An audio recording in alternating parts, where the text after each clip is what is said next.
The smell hit me first. That antiseptic cocktail of bleach and decay that clings to everything when someone's dying at home. I stood in the doorway of my childhood bedroom, suitcase in hand, staring at the hospital bed that had replaced my old twin mattress. "Olivia, honey, is that you?" Mum's voice drifted from downstairs, weaker than I remembered from our phone calls. "Coming, Mom," I called back, my voice cracking on the words. "My name is Olivia, and 3 weeks ago I walked into my boss's office and quit the best job I'd ever had. HR manager at a tech startup, corner office, 6-figure salary, gone. Because when your mother calls to tell you the cancer's spread and she has maybe 6 months left, you don't really have a choice. Do you?" I found her in the living room, curled up in Dad's old recliner with a blanket pulled to her chin. The woman who used to fill every room with her laugh now looked like she might disappear into the cushions. "There's my girl." She smiled, but it didn't reach her eyes. "How was the drive?" "Fine. Traffic wasn't too bad." I bent down to kiss her forehead, shocked by how fragile she felt. "Have you eaten today? Marley brought me soup yesterday." "Or was it the day before?" She waved a dismissive hand. "Time's funny now." "Marley?"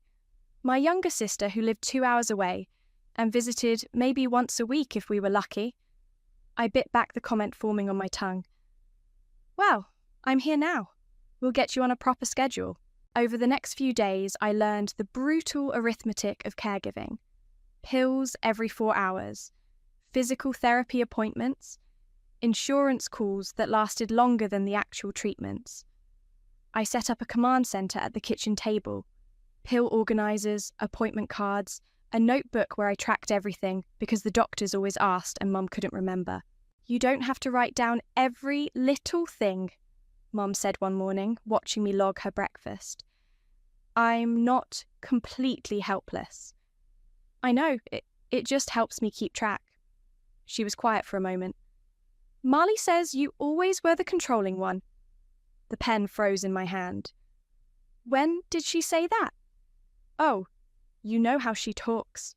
She worries about you giving up your whole life for me." "Right. Marley worried about me." The same Marley who'd sent exactly 3 texts since I'd been home, all variations of "How's Mom?" with no follow-up questions. That afternoon, while Mum napped, I tackled the mail pile. Bills, medical statements, the usual junk. Then I found it, a bank statement with Mum's name on it, showing a withdrawal for $800. Cash. Last Tuesday. I stared at the paper. Mum hadn't left the house in weeks. I certainly hadn't made any withdrawals. "Mum?" I called softly from the kitchen doorway. She was still sleeping, her breathing shallow but steady. I pulled out my phone and called the bank. "Yes, I can confirm that withdrawal was made in person," the representative said after I'd verified Mum's information. "Tuesday at 2:47 p.m. at our downtown branch. Can you tell me who made the withdrawal?" "I'm sorry, I can only confirm it was an authorized user on the account." "Authorized user?" Mum had added Marley to her accounts years ago, back when she was still healthy, and it seemed like a reasonable precaution. But $800 in cash? For what? I hung up and stared at the statement again. Maybe there was an explanation. Maybe Mum had asked Marley to get money for something and forgotten. The medication made her foggy sometimes. But that nagging feeling in my gut wouldn't go away. That evening, Mum picked at her dinner while I tried to make conversation. "Marley called today," she said suddenly. "Oh? What did she say?" "She's worried about the expenses. Says the medical bills are adding up fast." Mum set down her fork. "She thinks maybe we should look into other options." "Other options?" "You know, a facility, somewhere with proper care." I felt something cold settle in my chest. "Mum, we talked about this. You want to stay home. That's why I'm here." "I know, sweetheart. But Marley has a point. This is expensive, and you're not working." She trailed off, looking guilty. "The money isn't your concern. That's what savings are for. But even as I said it, I thought about that $800 withdrawal, about Marley's sudden interest in our expenses, about the way Mom's tone had changed when she mentioned my sister's name. Later that night, I sat in my childhood bedroom, laptop open, trying to make sense of the finances. Everything seemed in order, except for that one withdrawal.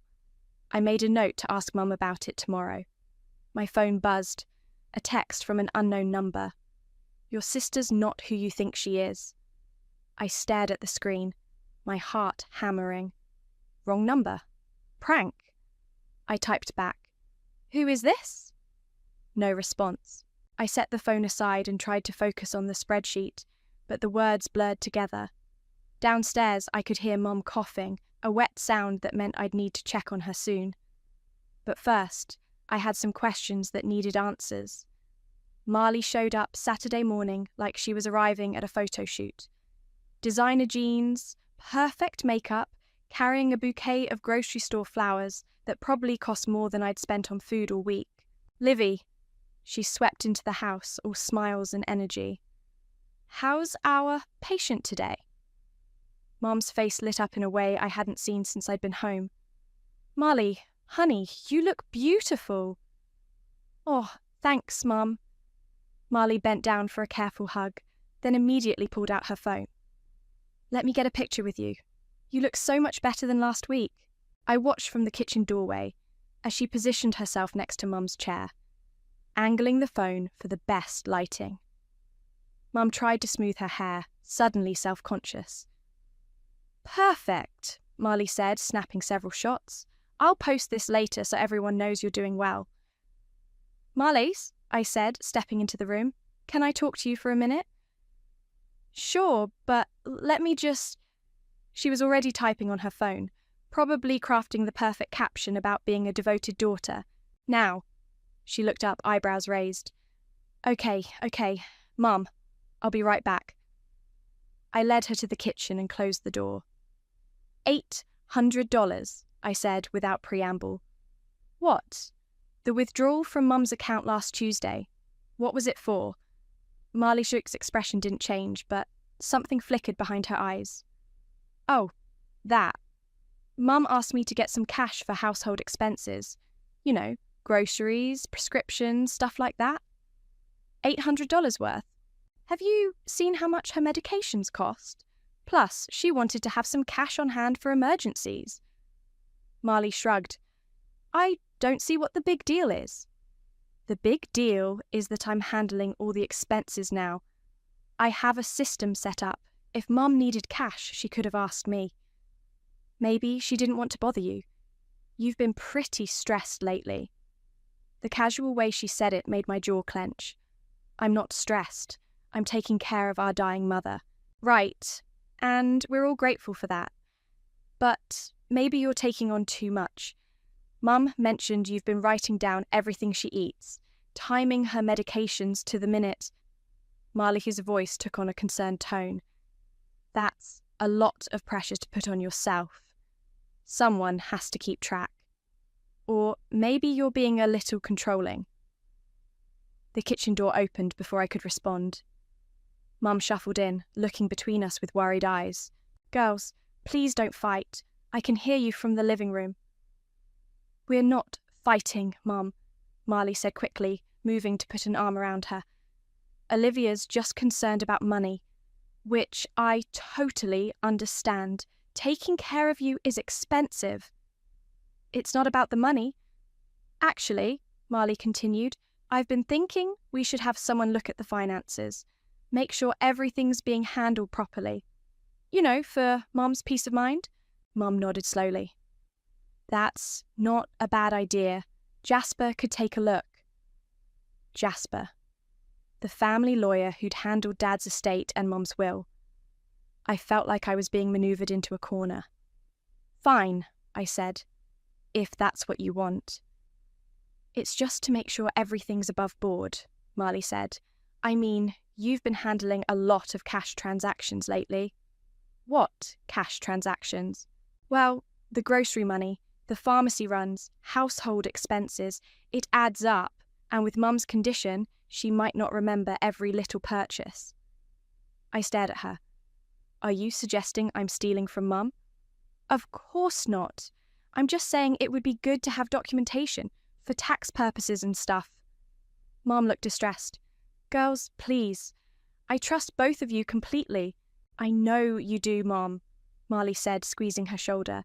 But Olivia's given up her job, her apartment, her whole life to be here.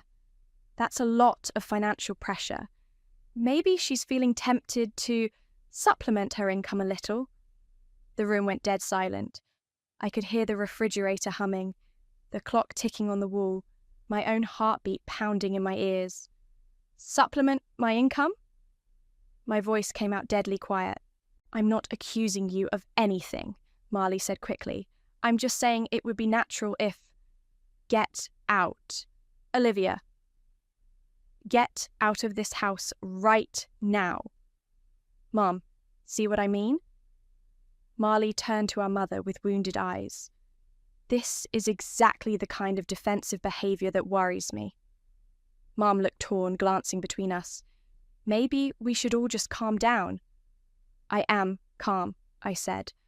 I'm calmly asking my sister to leave. Marley gathered her purse, her expression shifting to martyred sadness. I'll call you later, Mum. Try not to let this stress you out too much. She kissed Mum's cheek and headed for the door, then paused.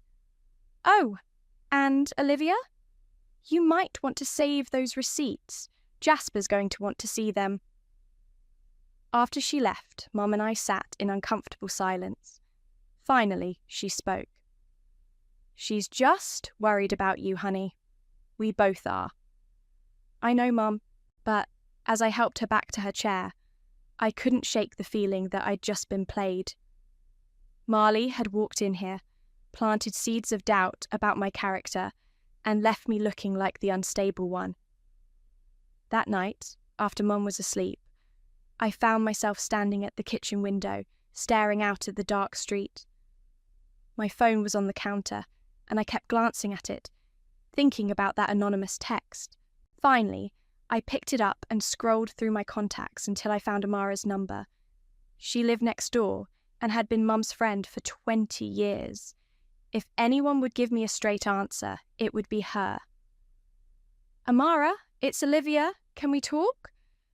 Amara came over Sunday morning with coffee and the kind of direct stare that meant business. Your sister's up to something, she said before I'd even closed the front door. What do you mean? I mean, I've been watching this family for 20 years, and that girl has never cared about anyone but herself. Amara set the coffee cups on the kitchen table. Now suddenly, she's concerned about finances.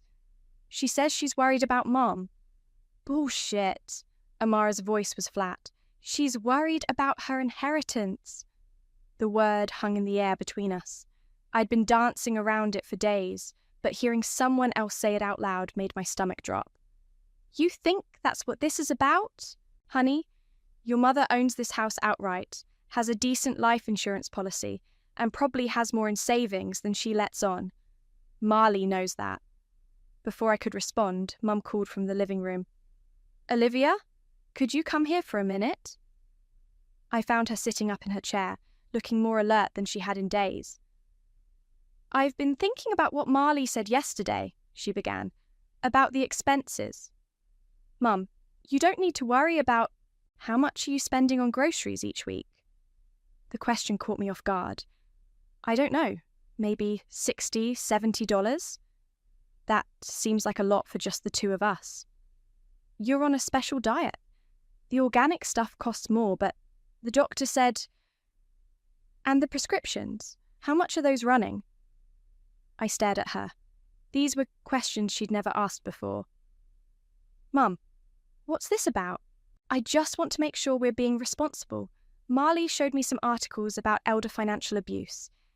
Did you know it's one of the fastest growing crimes in America? My blood went cold. Elder financial abuse. It's when family members take advantage of older people who can't keep track of their money anymore. Mum's voice was matter-of-fact, like she was reading from a pamphlet. The articles said it often starts small. a few dollars here and there. Mom, who showed you these articles? Marley emailed them to me. She's just looking out for my best interests. I felt like the ground was shifting under my feet. Can I see these emails?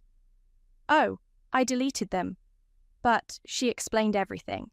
How caregivers sometimes feel entitled to compensation beyond what's agreed upon. What's agreed upon? We never agreed on anything. I'm here because you're my mother. Mom looked uncomfortable. I know, sweetheart, but Marley thinks we should formalize the arrangement. Maybe set up a proper caregiver salary with documentation. A salary? It would protect both of us, make sure everything's above board. I sat down heavily on the couch. This was Marley's work. I could practically hear her voice in Mom's words. Did she suggest an amount for this salary? Well, she looked up what professional caregivers make. It's quite expensive, actually. Much more than I can afford long term. There it was, the trap closing around me. So, what are you saying? I'm saying maybe we need to consider other options. There's a lovely facility about 30 minutes away. Marley and I looked at their website. When did you and Marley look at anything together? She calls every day, honey, sometimes twice a day. She's very involved. Every day?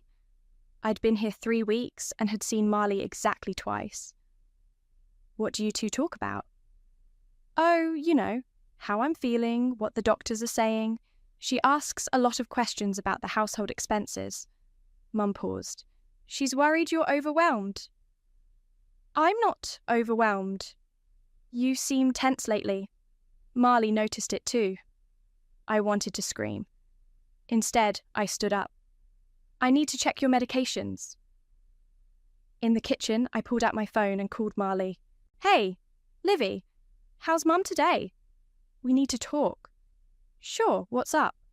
Stop calling her every day and filling her head with garbage about elder abuse. Silence. Then, I have no idea what you're talking about. The articles, Marley? The suggestions about caregiver salaries and nursing homes. I'm just trying to help Mum make informed decisions. She's vulnerable right now. She's vulnerable because she's dying, not because she's stupid. Nobody said she was stupid. But her judgment might be compromised. The medications, the stress of being sick. Her judgment is fine. Is it? Because she told me she can't remember giving you permission to spend $800 last week. My hand tightened on the phone. What's $800? The cash you took from her account. She's confused about it. I never took any cash from her account. You did. That's not what Mum remembers. The kitchen started spinning. Put her on the phone. She's resting right now. But, Olivia, maybe we should have Jasper come by sooner rather than later, just to clear up any confusion. Fine. Call him. Already did. He'll be here Tuesday. The line went dead. I stood there holding the phone, trying to process what had just happened. Somehow, in the space of a week, I'd gone from devoted daughter to suspected thief. That afternoon, while Mum napped, I went through her desk looking for those emails Marley had supposedly sent. I found them in the trash folder on her laptop. 23 emails over the past 2 weeks, all from Marley, all carefully crafted to sound concerned while systematically undermining my credibility. I'm worried Olivia might be feeling entitled to compensation. Have you noticed any unusual spending patterns? It's common for caregivers to rationalize small thefts as payment for their services. You might not remember every transaction, but that's normal with your medications. Each email was a masterpiece of manipulation, designed to make Mom question her own memory and my motives.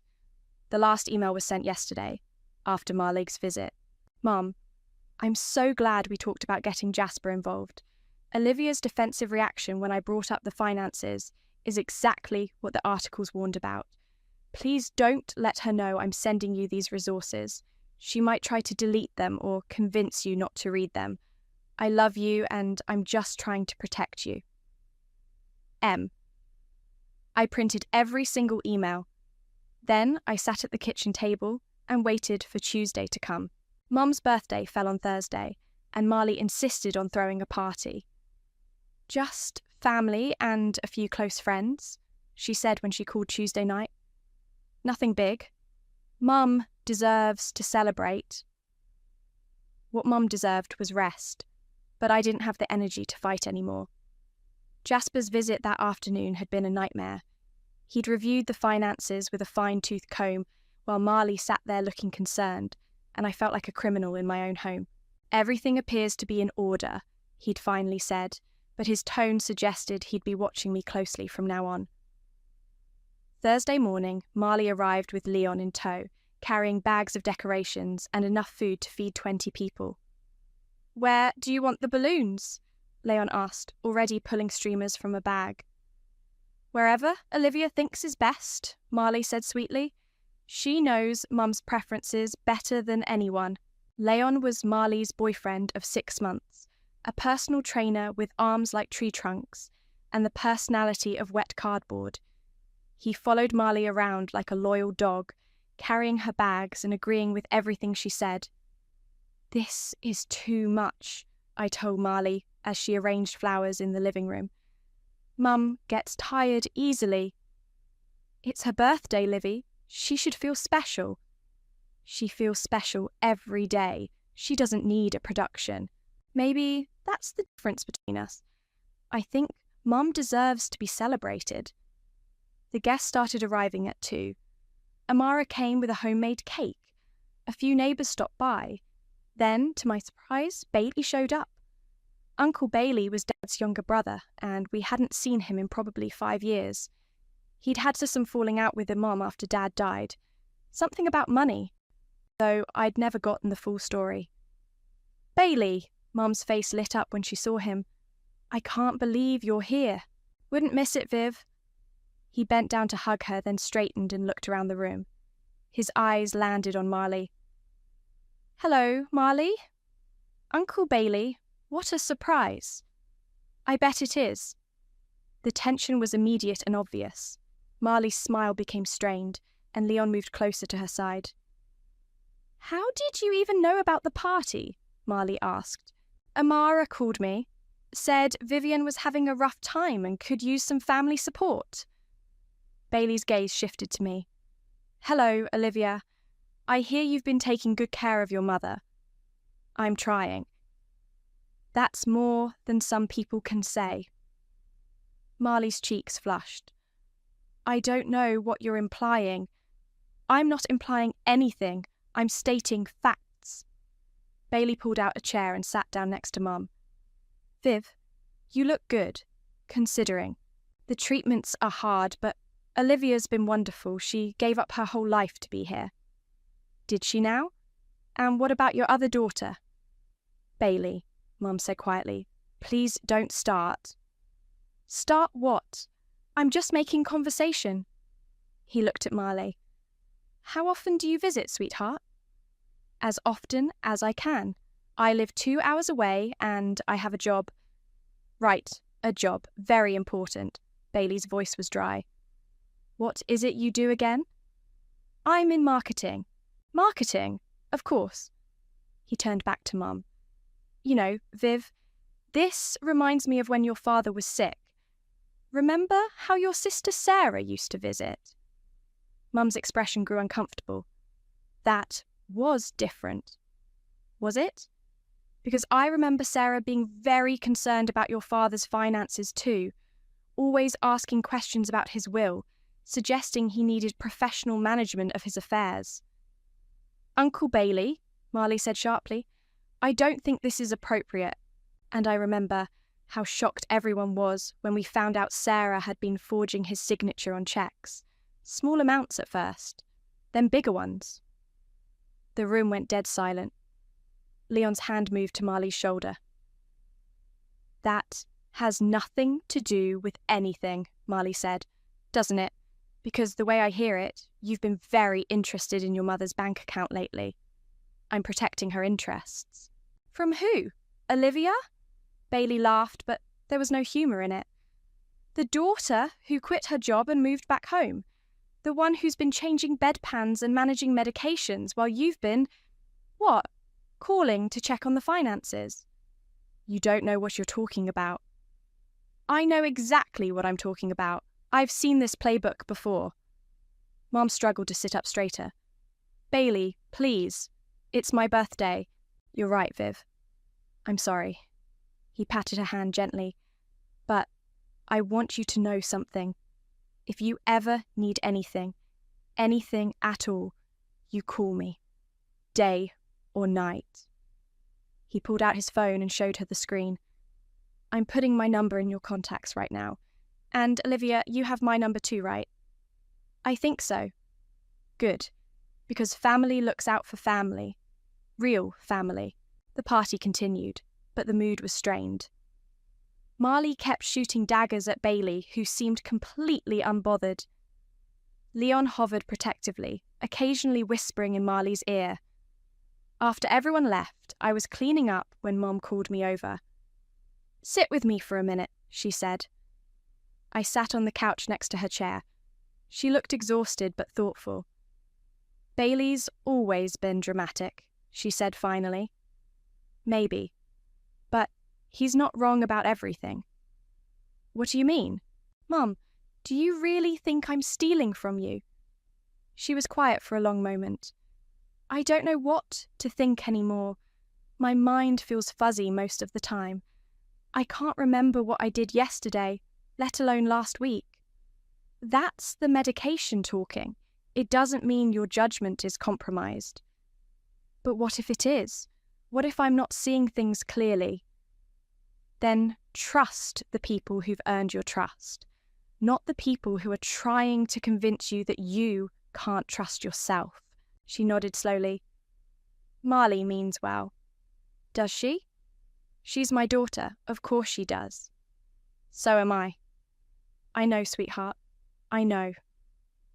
That night, I was loading the dishwasher when my phone buzzed. Another text from the unknown number. Ask your mother about the safety deposit box, the one Marley doesn't know about. I stared at the message, my heart pounding. Then I typed back. Who is this? This time, there was a response. Someone who cares about your mother. Check the box in her bedroom closet, top shelf, behind the photo albums. I looked toward the stairs, then back at my phone. Why should I trust you?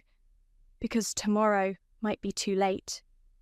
I waited until Mom was asleep before creeping upstairs to her bedroom. The closet smelled like her perfume and mothballs. I pushed aside the photo albums on the top shelf and felt around until my fingers hit something solid. A metal lockbox about the size of a shoebox. I carried it downstairs to the kitchen and set it on the table. No key, but the lock looked old. I found a paperclip in the junk drawer and worked at it until it clicked open. Inside were documents, bank statements from an account I'd never seen, insurance papers, and at the bottom, a sealed envelope with, for Jasper, if trust is broken, written in Mum's shaky handwriting. The bank statements showed regular deposits over the past 2 years. Small amounts, but they added up. The account had almost $30,000 in it. My phone rang.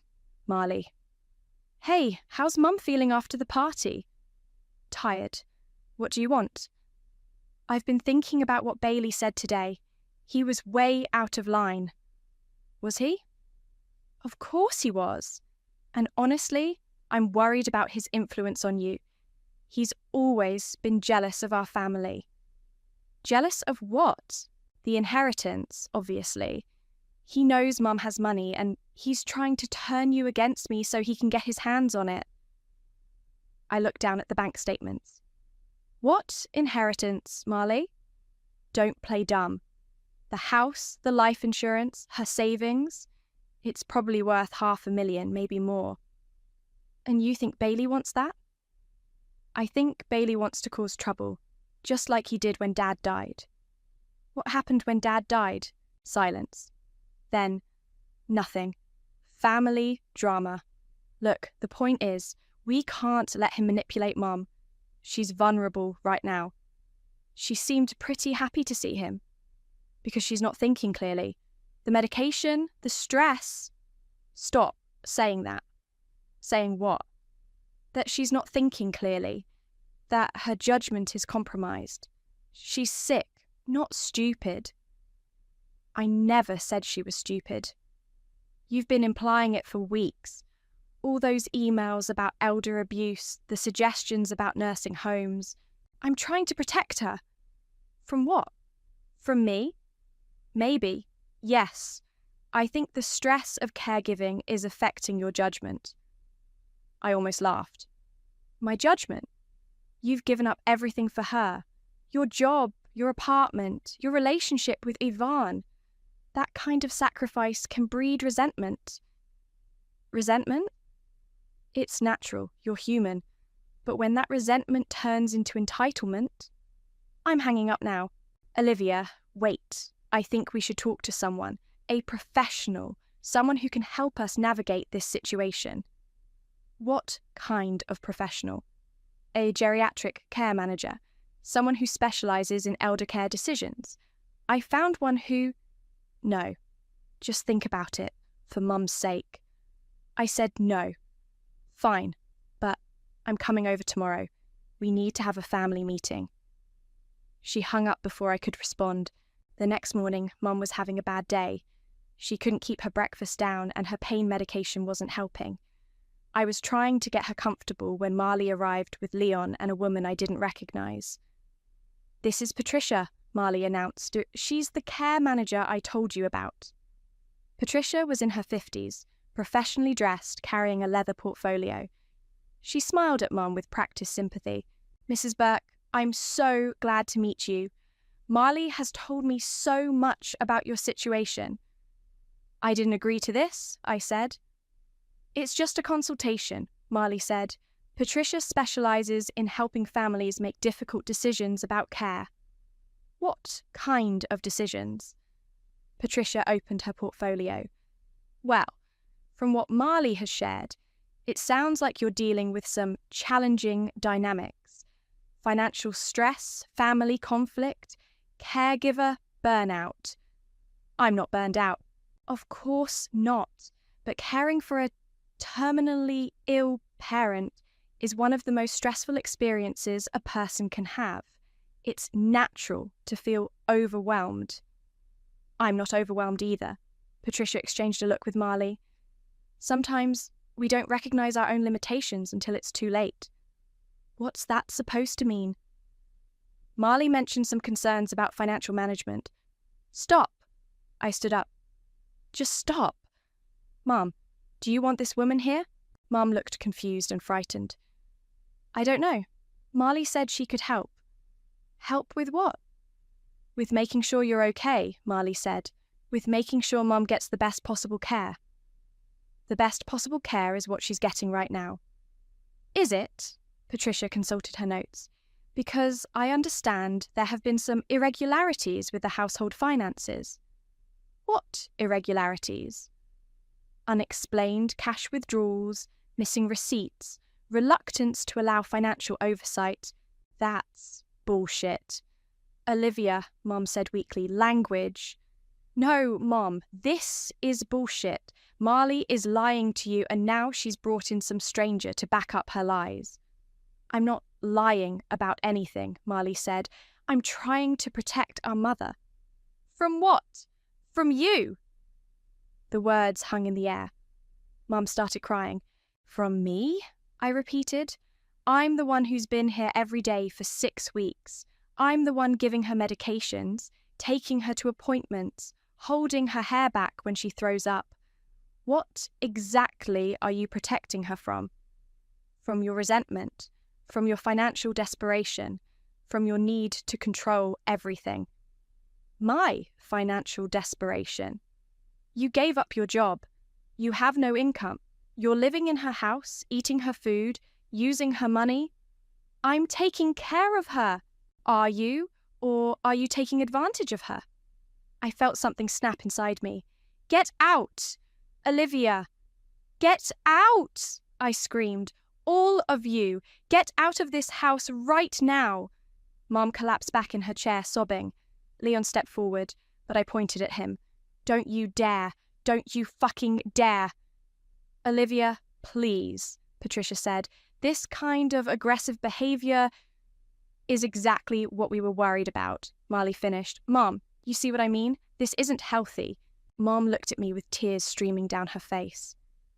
Olivia, honey, please, calm down. I am calm. I'm calmly asking these people to leave our house. Maybe they should stay, Mum whispered. Maybe we should listen to what they have to say. I stared at her, my own mother choosing to believe strangers over me. Fine, I said. You want to listen to them? Go ahead, but I won't be here for it. I grabbed my keys and headed for the door. Where are you going? Marley called after me. To get some air before I do something I'll regret. I slammed the door behind me and sat in my car, shaking with rage. My phone buzzed with another text from the unknown number. The envelope in the box. Take it to Jasper.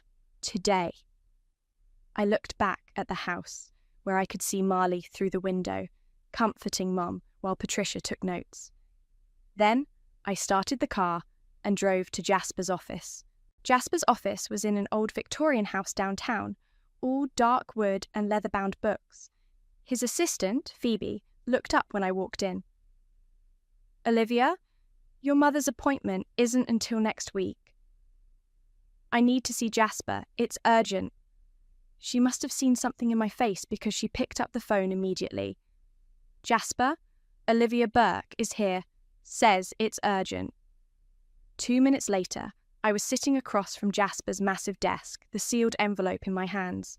I found this in Mom's closet, I said. It has your name on it. Jasper took the envelope and examined the handwriting. When did she write this? I don't know, but she wrote, "If trust is broken" on it. He opened it carefully and pulled out a single sheet of paper. As he read, his eyebrows rose higher and higher. Jesus Christ, he muttered. What does it say? He looked up at me. It's instructions, very specific instructions about what to do if she ever suspected someone in the family was trying to manipulate her for financial gain. My stomach dropped. Someone like me? No, Olivia, someone like Marley. He turned the paper around so I could read it. Mum's handwriting was shaky but clear. If I ever seem confused about Olivia's character or start questioning her motives, it means someone has been poisoning my mind against her. Olivia would never hurt me. She gave up everything to care for me. If I'm doubting her, it's because I'm being manipulated. Activate the betrayal clause immediately. The betrayal clause? I asked. There's a provision in her will. Very unusual, but your mother insisted on it when we updated her estate planning last year.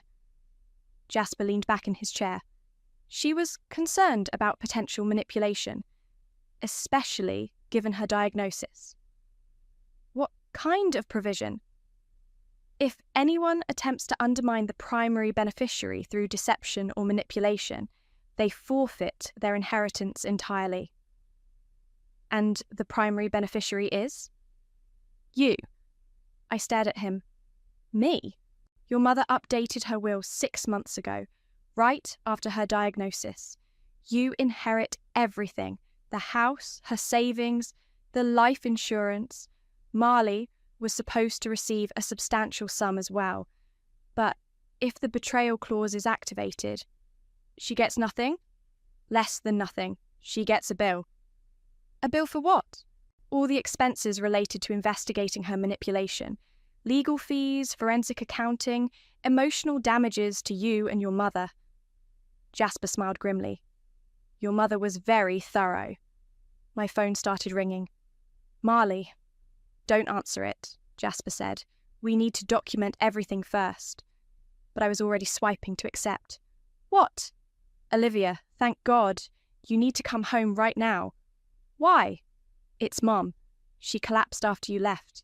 We had to call an ambulance. The world tilted. What hospital? St. Mary's. But, Olivia, before you come... I hung up and looked at Jasper. I have to go. Wait. He stood up. Take this with you. He handed me a business card. That's my direct line. If anything seems off, if anyone tries to make decisions without consulting you, call me immediately. What about the betrayal clause? I'll start the paperwork. But, Olivia, be careful. If Marley suspects what we know, she might get desperate. I drove to the hospital in a panic, my mind racing between worry for Mum and anger at the situation. The emergency room was chaos, but I found Marley in the waiting area with Leon and Patricia. How is she? I asked when she's stable. They're running tests. Marley's eyes were red from crying. The doctor thinks it was the stress from the argument. Guilt hit me like a punch to the gut. Can I see her? Family, only right now. But, Olivia, we need to talk about what happens next. What do you mean? Patricia stepped forward. Given today's events, we think it might be best if your mother had professional care going forward. Professional care? A facility, Marley said. Somewhere she can get round-the-clock attention without the family drama. You mean a nursing home? A care facility. Patricia knows of an excellent place. No. Olivia, be reasonable. Today proved that the current situation isn't working. Today proved that you're willing to stress out our dying mother to get what you want. What I want is what's best for her. Bullshit. Leon stood up. Hey, watch how you talk to her. Or what? Or maybe you need to step back and let the adults handle this.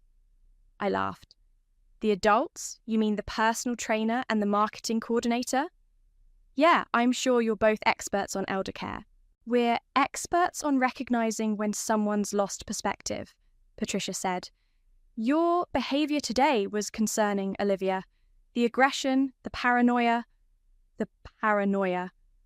Accusing your sister of lying, refusing professional help, isolating your mother from support systems. Support systems like you? Like family members who aren't emotionally compromised. A nurse approached us. Family of Vivian Burke? Yes, Marley and I said simultaneously. She's asking for her daughter. Which daughter? Marley asked. The nurse looked between us. She said Olivia. She wants to see Olivia. Marley's face flushed. I'm her daughter too. I'm sorry, but she was very specific. She said to bring Olivia and no one else. I followed the nurse down the hallway, leaving Marley fuming in the waiting room. Mum was propped up in bed, looking small and fragile against the white sheets. But her eyes were clear when she saw me. There you are, she said. I was worried you wouldn't come back. Of course I came back. How are you feeling? Tired, confused, but clearer than I've been in weeks. She reached for my hand. Olivia, I need to tell you something. What? I remember now. The emails, the phone calls, the way Marley kept asking about money. Her grip tightened. She's been lying to me, hasn't she? I felt tears starting. Yeah, Mum, she has. I'm so sorry. I should have trusted you. It's okay. The medication makes everything fuzzy. No, it's not the medication. It's guilt. She looked away. I've always favoured her, even when I knew she was manipulating me. Part of me wanted to believe her because she's my baby. Mum, but you're the one who came home. You're the one who gave up everything to take care of me. She looked back at me with tears in her eyes. And I let her convince me you were the problem. It doesn't matter now. Yes, it does, because I need you to know, whatever happens to me, you're going to be okay. I made sure of it. Before I could ask what she meant, the door opened and Marley walked in. Mum, thank God you're awake. We were so worried. Get out, Mum said quietly. Marley stopped. What? I said get out. I don't want to see you right now. Mum, you're upset. You're not thinking clearly. I'm thinking more clearly than I have in months. Get out of my room. Marley looked at me like this was somehow my fault. Olivia, what did you say to her? Nothing. She figured it out on her own. Figured what out? Mum's voice was steel. That you've been lying to me. That you've been trying to turn me against the daughter who actually loves me. That's not, I do love you. You love my money. There's a difference. Marley's mask finally slipped completely. Fine. You want to believe her lies? Go ahead, but don't come crying to me when she bleeds you dry.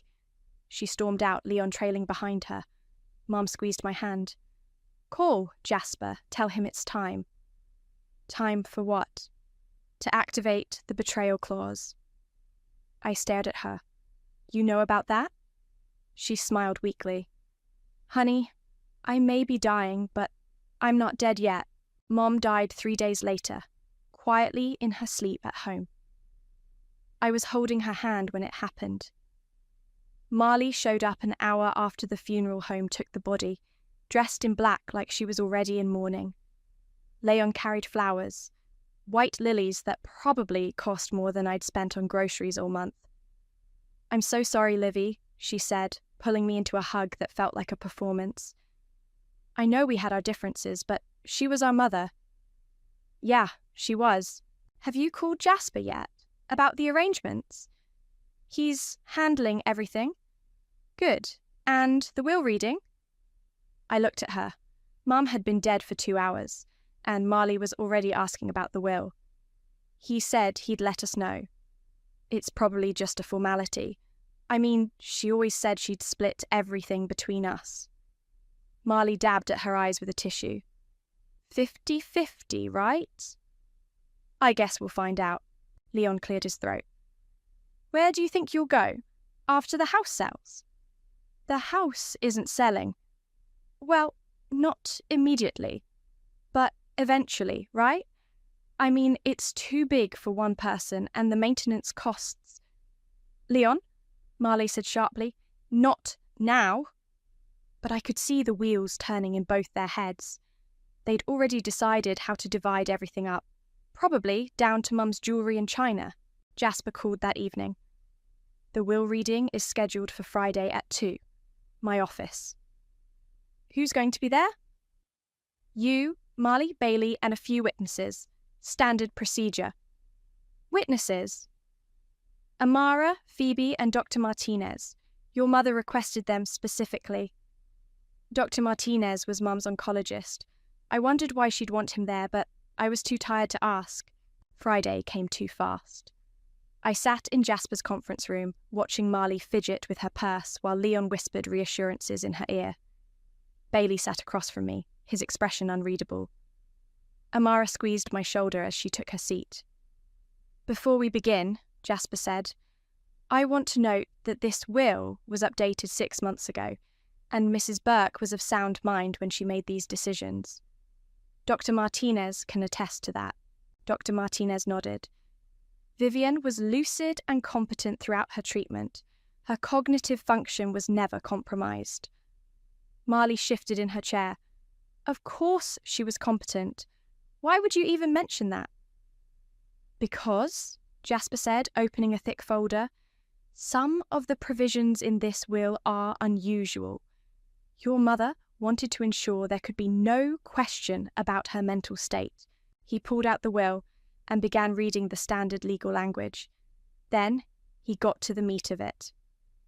To my daughter Olivia, who sacrificed her career and personal life to care for me in my final months, I leave my house, all my personal belongings, my savings accounts, and my life insurance policy. Marley's head snapped up. What about me? I'm getting to that. Jasper's voice was carefully neutral. To my daughter Marley, I leave the sum of $50,000 to be paid from my life insurance policy. 50,000? Marlake's voice was shrill. That's it? However, Jasper continued, This bequest is contingent upon the betrayal clause not being activated. The what? Socialist Jasper looked directly at Marley. Your mother included a provision that would void your inheritance if you attempted to manipulate her against Olivia or undermine Olivia's care through deception. The room went dead silent. That's ridiculous, Marley said. I have evidence that suggests otherwise. Jasper pulled out a thick stack of papers, 23 emails sent to your mother over a 2-week period, all designed to make her question Olivia's motives and financial integrity. He began reading from the emails, his voice flat and professional. Each one was worse than the last, carefully crafted lies designed to poison Mom against me.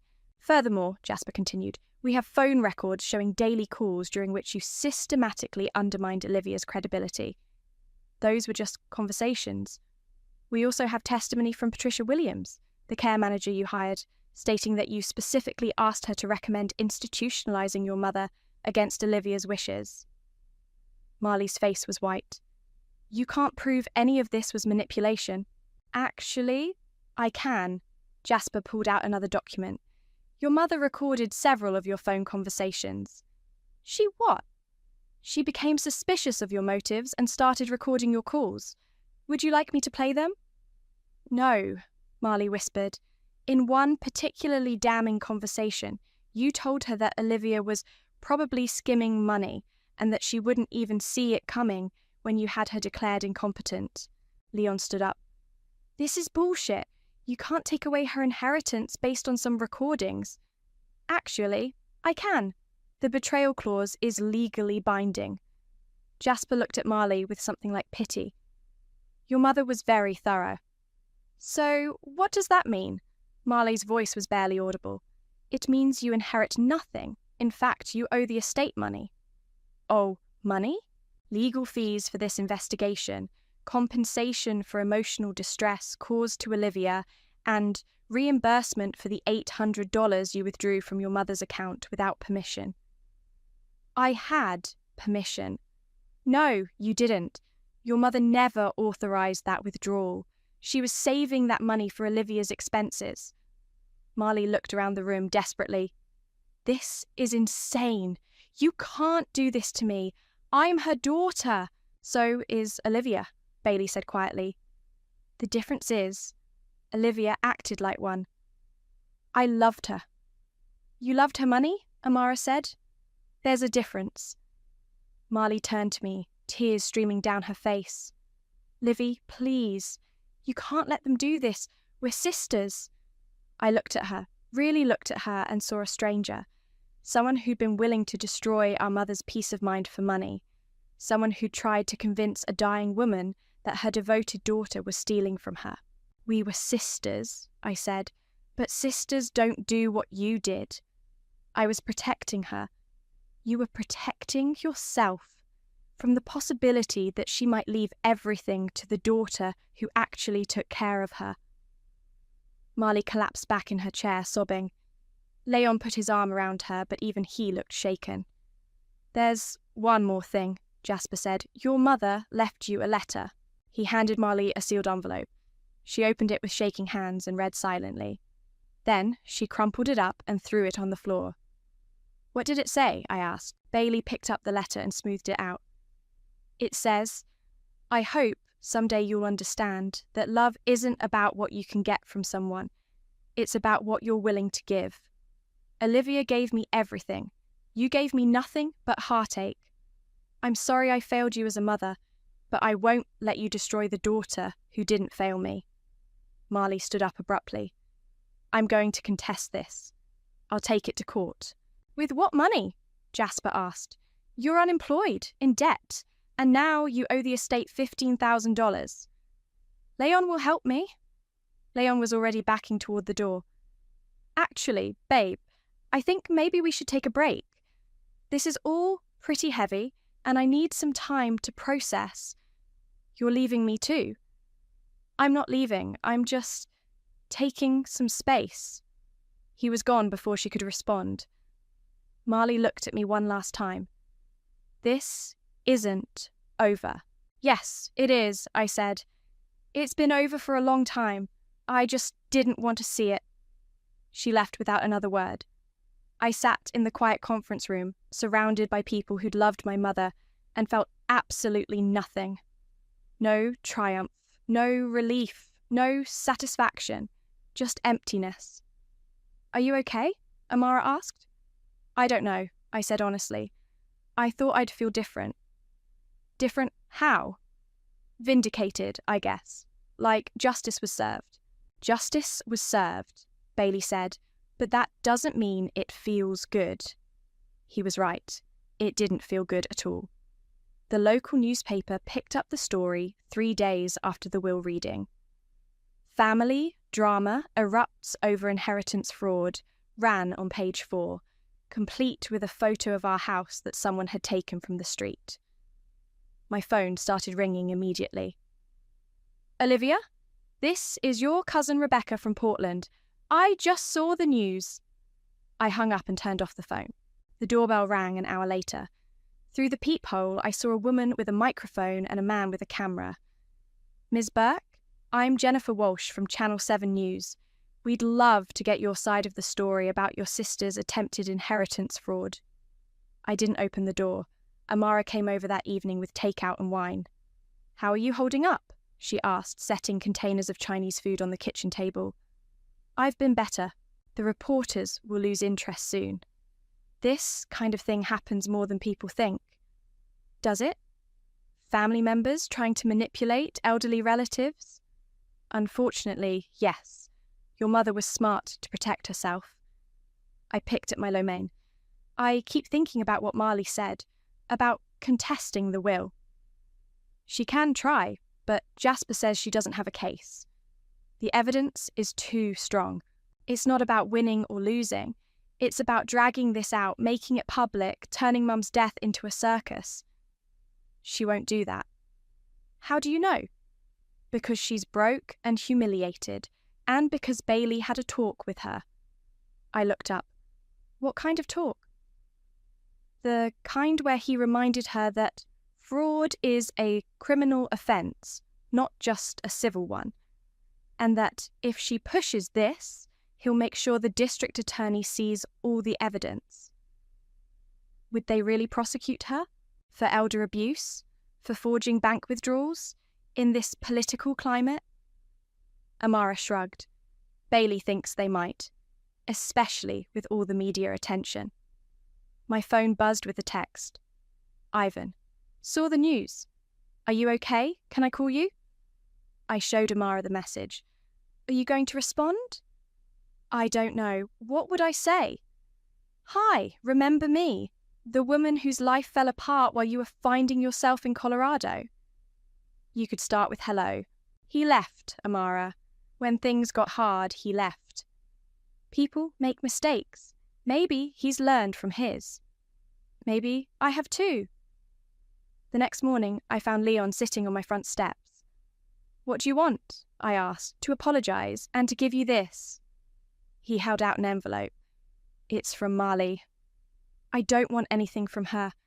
Just take it, please. She's not doing well." I took the envelope but didn't open it. "Where is she?" "Back at her apartment. She lost her job. Turns out her boss saw the news story." Leon stood up. "Look, I know what she did was wrong, but she's still your sister." "No, she's not. Not anymore. That's what she said you'd say." He walked toward his car, then turned back. "For what it's worth, I think she really believed she was protecting your mum. From you, I mean. She convinced herself you were the problem. That doesn't make it better?" "No, but it makes it sadder." After he left, I sat on the steps and opened the letter. "Olivia, I know you hate me. I hate me too. I keep trying to figure out when I became this person, but I can't pinpoint it. Maybe I was always this person and just got better at hiding it. I'm not asking for forgiveness because I don't deserve it. I'm not even asking you to understand because I don't understand it myself. I just want you to know that I loved Mum. I know that sounds impossible after everything I did, but I did love her. I just loved the idea of her money more. I'm sorry for that. I'm sorry for all of it. I'm moving to Phoenix to stay with our cousin Mark. I won't bother you again. M. I read it twice, then crumpled it up and threw it in the trash. But an hour later, I pulled it out and smoothed it flat. That afternoon, Jasper called. The estate is settled. The house is officially yours along with everything else. There's also something else your mother wanted you to have. What? A letter. She gave it to me before she died, with instructions to give it to you after everything was resolved. He brought it over that evening. The envelope was thick, and Mum's handwriting on the front said, "For Olivia, when the dust settles." Inside were 3 pages in her careful script. My dearest Olivia, if you're reading this, it means the betrayal clause worked and justice was served. I hope you're not feeling guilty about it. Marley made her choices, and choices have consequences. You made different choices. You chose love over money, sacrifice over selfishness, duty over convenience.